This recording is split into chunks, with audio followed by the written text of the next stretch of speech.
Recording ना भइला अपने भइला। चलिए देखिए, आपदा तो वैसी घटना जिसके प्रभाव से मानव जीवन को क्या हो, भयंकर क्षति हो तथा वह त्रासदीजनक हो, आपदा कहलाती है। यानी कोई भी घटना जिससे आपके जीवन में आपके जान और माल का क्या हो, हानि हो, उसको हम लोग क्या कहेंगे, आपदा कहेंगे। और आपदा मुख्यतः दो प्रकार का होता है। कौन कौन? एक होगा आपका प्राकृतिक आपदा और एक हो जाएगा आपका मानव जनित आपदा। तो प्राकृतिक आपदा का मतलब क्या बच्चा है? जैसे बाढ़, सूखा, भूकंप, भूस्खलन, इस सब को हम क्या बोलेंगे? प्राकृतिक आपदा। और मानव जनित आपदा क्या है? अब जैसे मान लीजिए किसी फैक्ट्री में केमिकल रिसाव हो गया ना, जैसे मान के चलिए कि 1984 में भोपाल गैस कांड हुआ था। यूनियन कार्बाइड के फैक्ट्री से अमोनियम साइनाइड जो था उसका क्या हो गया था, रिसाव हो गया था, जिससे 3-4 हजार लोग मारे गए थे। तो वो अच्छा मान के चलिए कि वो जो केमिकल जो रिसाव हुआ था, तो उस केमिकल को बनाया किसने था?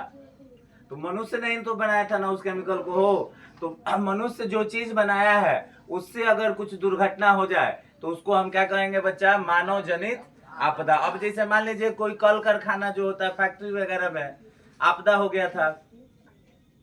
अच्छा, कुछ दिन पहले आपको याद होगा पुल के बाद गिर गया था एक, वो क्या बोलते हैं, क्रेन, बहुत लोग मर गया था। आपको याद है? आप लोग को याद नहीं होगा। तो वो किस प्रकार का आपदा था? मानव जनित आपदा था ना भाई।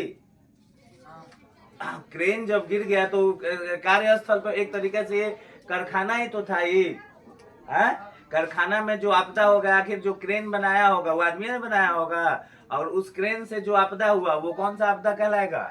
मानव जनित आपदा। चाहे जितना भी ये आप जो भी बम बना रहे हैं, जैसे मान लीजिए परमाणु बम किसी पर मार दिया गया, जैसे अमेरिका ने जापान के हिरोशिमा और नागासाकी पे परमाणु बम गिरा दिया, तो उस परमाणु बम के प्रभाव से जो नुकसान हुआ हिरोशिमा और नागासाकी को, वो किस प्रकार की आपदा हुई हो? से फिर हो गइल।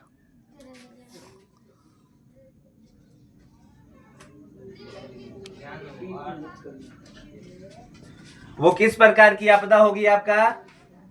तो मानव जनित आपदा है। ठीक, ये आपको समझ में आ रहा है ना जी?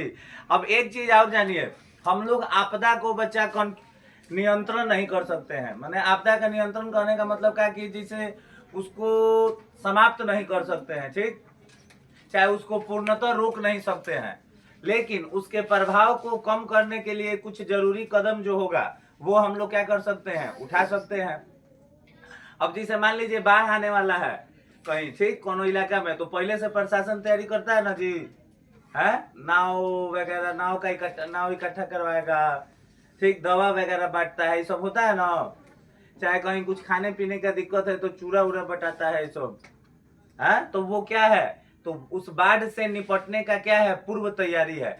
तो किसी भी आपदा से निपटने का जो पूर्व तैयारी होता है वही आपका क्या कहलाता है? आपदा प्रबंधन, माने डिजास्टर मैनेजमेंट।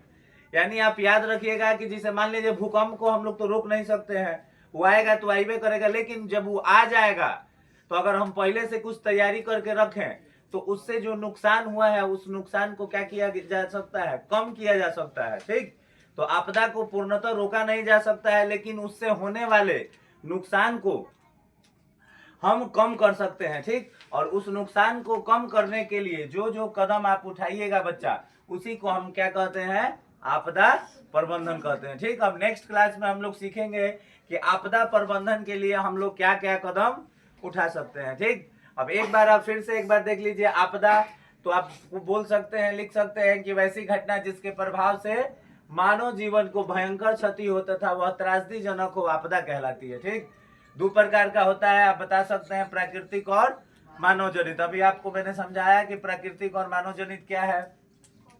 और आपदा को नियंत्रित करने के लिए, माने पूर्णतः नहीं, आंशिक रूप से नियंत्रित करने के लिए जो हम कदम उठाते हैं, यानी जो कदम उठाया जाता है ताकि जान माल का नुकसान कम हो, उसको आप क्या कहते हैं बच्चा लोग? आपदा प्रबंधन कहते हैं।